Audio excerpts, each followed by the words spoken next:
बोलिए। भारत माता की, भारत माता की। सरदार वल्लभ भाई पटेल, सरदार वल्लभ भाई पटेल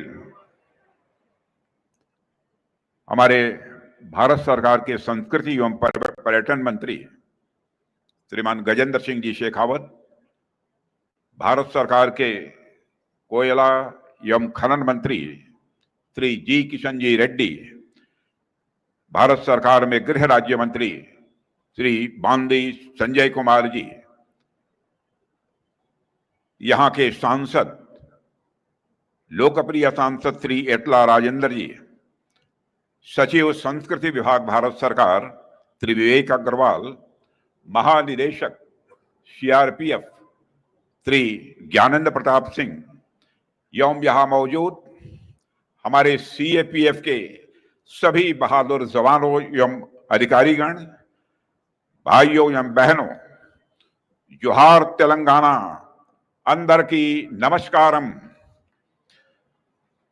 मेरे बहनों भाइयों,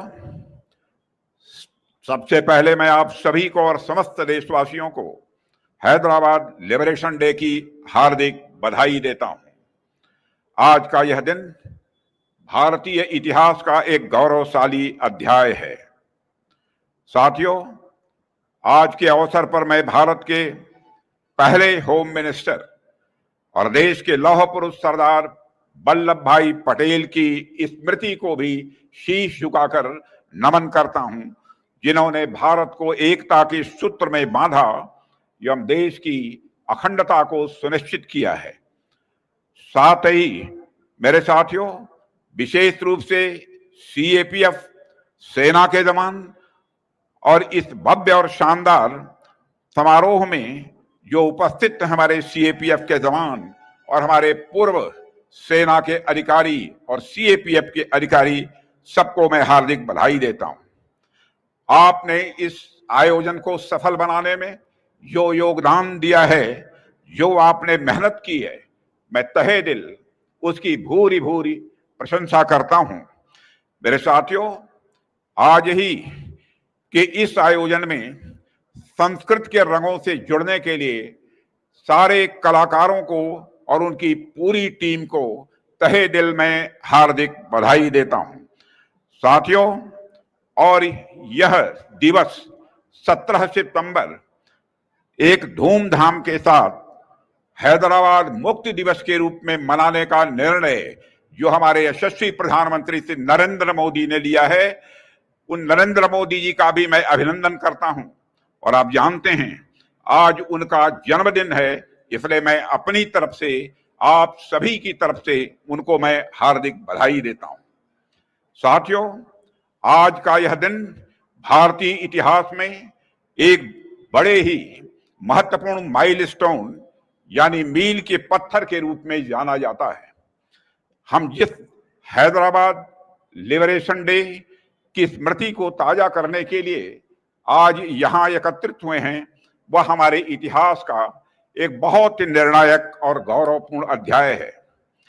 साथियों, इसकी आज शायद कल्पना करना भी यह मुश्किल होगा कि भारत तो अगस्त 1947 में आजाद हो गया था, मगर भारत के नॉर्थ और साउथ को जोड़ने वाला एक बड़ा इलाका हैदराबाद यह भारत का हिस्सा नहीं था।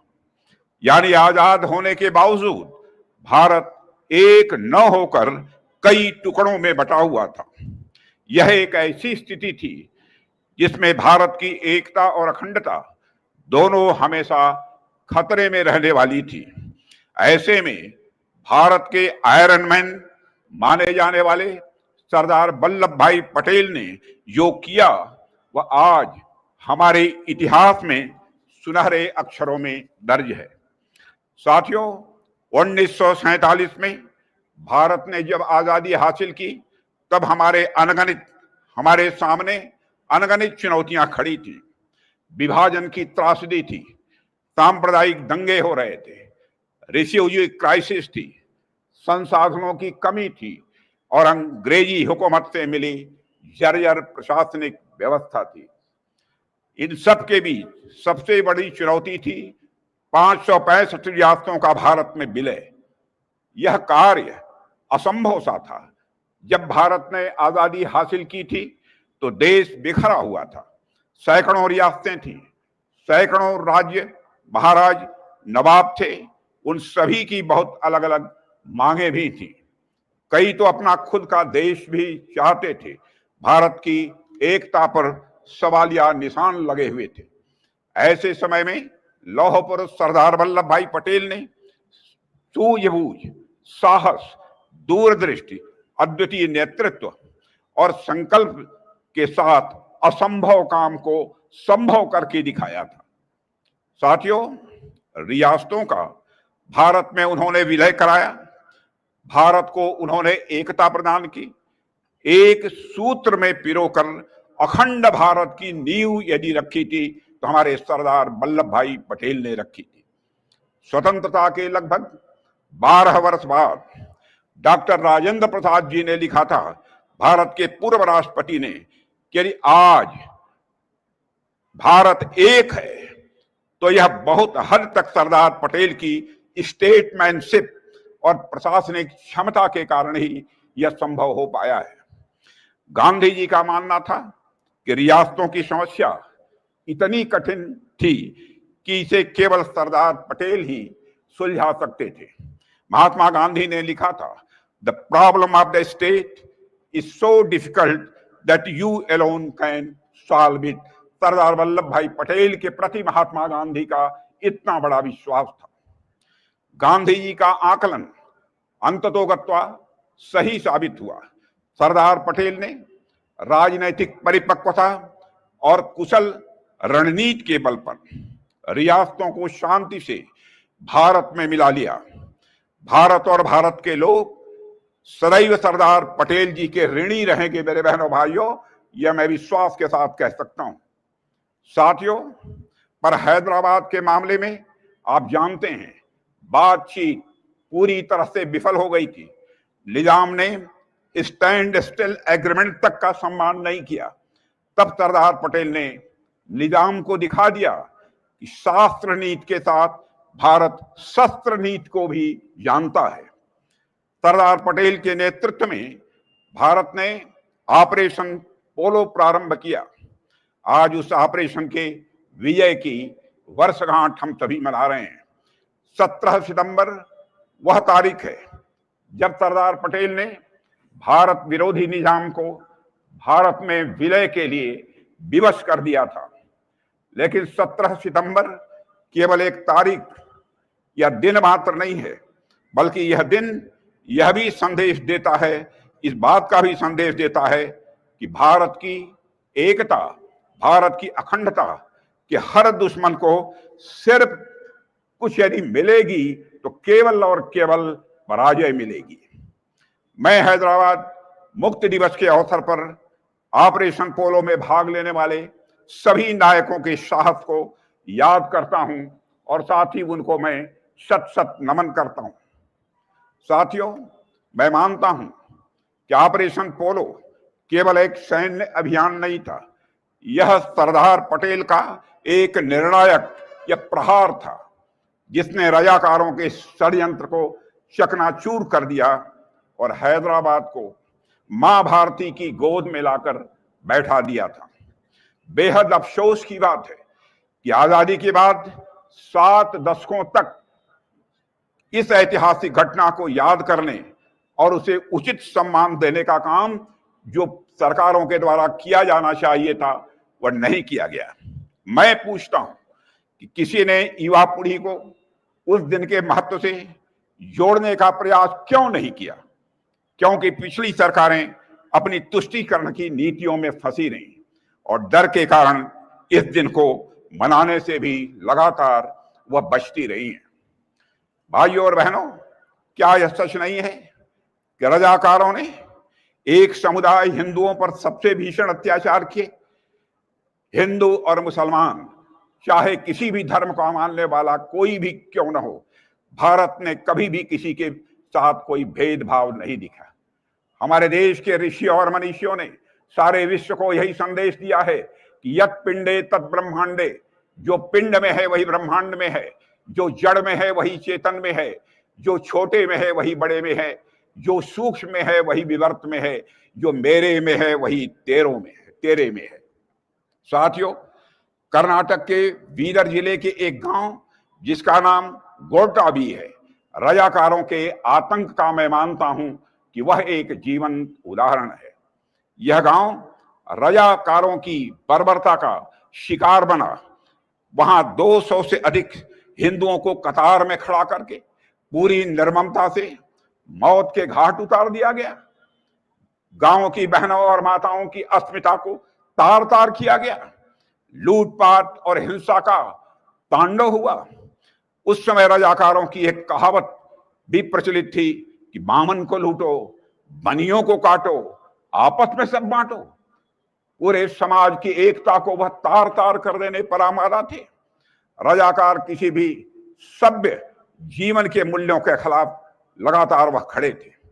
मैं कहना चाहता हूं मेरे बहनों भाइयों, रजाकारों का आतंक लगभग पहलगाम के आतंक के समान ही था, जहां लोगों से धर्म पूछकर उन्हें मारा गया। पहलगाम में हुआ आतंकी हमला भी रजाकारों की तरह भारत के सामाजिक सौहार्द पर एक करारा प्रहार था मेरे बहनों भाइयों। लेकिन जैसे 1948 में रजाकारों की साजिश पटेल की लौह इच्छा शक्ति के आगे ढह गई थी, वैसे ही आज भी पाकिस्तान प्रायोजित आतंकवाद और उसके एजेंट भी असफल हुए हैं। भारत ने इस हमले का करारा जवाब दिया है।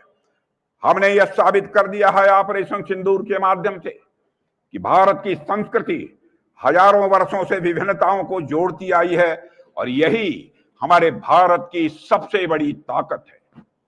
मैं स्पष्ट कहना चाहता हूं मेरे बहनों भाइयों कि जब हम रजाकारों की बात करते हैं तो हमारा आशय किसी समुदाय के लोगों से नहीं है, क्योंकि 21 अगस्त 1948 को यह उर्दू दैनिक इमरोज के संपादक पत्रकार शुएबुल्लाह खान ने निजाम से भारत में विलय की मांग का समर्थन किया तो रजाकारों ने उनके भी हाथ काट डाले थे मुस्लिम होने के बावजूद, और उन पर गोलियां भी दागी थी। अगले ही दिन उनकी मौत हो गई। यह घटना इस बात का प्रमाण है मेरे साथियों कि रजाकार केवल हिंदुओं के ही नहीं बल्कि भारत समर्थक हर आवाज के वह दुश्मन थे।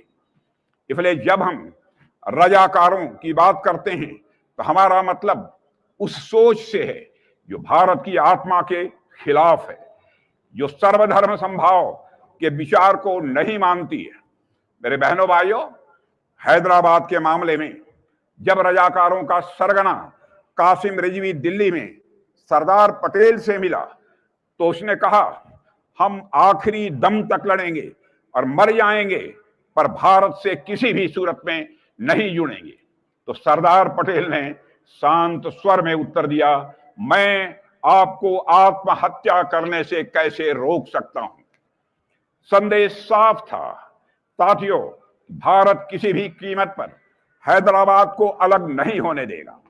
और जब कासिम रिजवी ने यह तक कह दिया था कि अगर भारत हैदराबाद में आया तो 1.5 करोड़ हिंदुओं की केवल हड्डियां और राख मिलेगी, तब सरदार पटेल ने दो टूक कहा, यदि यही निजाम और उसके सलाहकारों की मानसिकता है तो समझ लीजिए कि उनका भविष्य और उनकी रियासत दोनों विनाश के कगार पर है। यह दृढ़ इच्छा शक्ति सरदार वल्लभ भाई पटेल की थी। साथियों, निजाम सिर्फ भारत के खिलाफ नहीं था, वह लोकतंत्र की भावना के भी खिलाफ था। सोचिए, 85% हिंदू बहुल राज्य हैदराबाद पाकिस्तान में विलय के बारे में कैसे सोच सकता था। पर निजाम को अपनी जनता की कोई परवाह नहीं थी। इतना ही नहीं, भारत के खिलाफ खड़े होने के लिए निजाम ने पाकिस्तान को 20 करोड़ रुपए की मदद भी भेजी थी। लेकिन हमारे सरदार वल्लभ भाई पटेल ने घमंडी निजाम, उसके कुटिल सलाहकारों और उसकी खूनी रजाकार सेना को घुटनों पर लाकर खड़ा कर दिया था। हार के बाद निजाम को भारत में विलय करना पड़ा, रजाकारों से उन्हें नाता तोड़ना पड़ा। संयुक्त राष्ट्र संघ में की गई शिकायत उन्हें वापस लेनी पड़ी और लोकतांत्रिक व्यवस्था अंततः उन्हें स्वीकार करनी पड़ी थी। काश उसने यह सब कुछ कुछ महीने पहले कर लिया होता तो उसे हैदराबाद के हिंदुओं की सद्भावना और भारत के मुसलमानों की कृतज्ञता दोनों निश्चित रूप से प्राप्त होती। साथियों, निजाम खुद को हिज एग्जॉल्टेड हाइनेस कहलवाना पसंद करता था। जब ऑपरेशन पोलो के बाद पटेल पहली बार हैदराबाद पहुंचे तो मुस्कुराकर अपने सहयोगी से उन्होंने कहा था, so his exhausted highness is here, यानी जो अपने को महान मानता था सरदार पटेल की निर्णायक कार्रवाई के बाद थक कर, टूट कर और हार मानकर खड़ा था सामने। उस दौर की एक तस्वीर आज भी इतिहास के पन्नों में दर्ज है। हैदराबाद एयरपोर्ट पर हाथ जोड़कर सरदार वल्लभ भाई पटेल का स्वागत करता हुआ निजाम और निजाम फोल्डेड हैंड के साथ पटेल का स्वागत करने आया तो सरदार ने भारतीय परंपरा के अनुरूप उसे नमस्ते कहकर उसका जवाब दिया था। साथियों, यही था पटेल का व्यक्तित्व, लोहे जैसी दृढ़ता और जीत के बाद भी उदारता। यह उनके व्यक्तित्व की एक बहुत बड़ी विशेषता थी। भाइयों और बहनों, सरदार पटेल की दूरदृष्टि और उनकी कार्यशैली का प्रभाव इतना गहरा था कि निजाम के संवैधानिक सलाहकार सर वाल्टर मानक्टन तथा उनकी प्रशंसा किए बिना नहीं रह सके थे। साथियों, दुनिया ने देखा कि सरदार पटेल ने आखिरी पल तक शांति का रास्ता खोजने की भरपूर कोशिश की थी। कार्रवाई करने पर मजबूर भी हुए थे तो इस तरह के सांप्रदायिक दंगे न हों और अमन चैन कायम रहे, यही था उनके नेतृत्व का जादू, जिसमें शांति की चाह थी और भारत की एकता का दृढ़ संकल्प भी था। इसलिए सरदार पटेल लौह पुरुष ही नहीं बल्कि शांति और अखंडता के सबसे सशक्त प्रतीक भी रहे। मेरे साथियों, आज भी देश में रजाकारों को के हमदर्द मौजूद हैं और मैं साफ कहना चाहता हूं, यही हमारी सबसे बड़े दुश्मन हैं। पर हम दृढ़ संकल्पित हैं कि इस सोच, इस विचारधारा और इस मानसिकता को भारत से पूरी तरह से समाप्त करके ही हम दम लेंगे। भारत की अखंडता और एकता से बड़ा कोई दूसरा मूल्य नहीं है। जो लोग धर्म, क्षेत्र, जाति और भाषा के नाम पर भारत को बांटना चाहते हैं, उन्हें मैं याद दिलाना चाहता हूं, जब ऑपरेशन पोलो हुआ था तब हमारे वीर सैनिकों ने बिना किसी जाति, धर्म या मजहब की परवाह किए भारत की अखंडता की उन्होंने रक्षा की थी। हवलदार बचित्तर सिंह पंजाब के वीर सपूत थे जिन्होंने भारत की एकता के लिए अपने प्राणों की आहुति दी। वह पहले भारतीय थे जिन्हें अशोक चक्र से सम्मानित किया गया था। उनका बलिदान, मेरे साथियों, हमें याद दिलाता है कि भारत की एकता किसी एक क्षेत्र, किसी एक धर्म या किसी एक व्यक्ति की देन नहीं, बल्कि हर भारतीय के रक्त, पसीने की आहूत से वह सिंचित है। मेरे साथियों, निजाम दुनिया के सबसे धनी व्यक्तियों में से एक था। उसे भ्रम हो गया था कि अपने धन के बल पर वो भारत को झुका देगा, लेकिन इतिहास गवाह है, धन और घमंड की ताकत कभी भी राष्ट्र की एकता और संकल्प से बड़ी नहीं होती है। अंततः उसका हश्र सबके सामने है। साथियों, आज भी दुनिया के सबसे धनी और सबसे शक्तिशाली लोगों को यह समझ लेना चाहिए कि भारत ने कभी किसी शक्ति के सामने सिर नहीं झुकाया है और न भविष्य में कभी सिर झुकाएगा। मेरे बहनों भाइयों, आज 17 सितंबर के दिन निजाम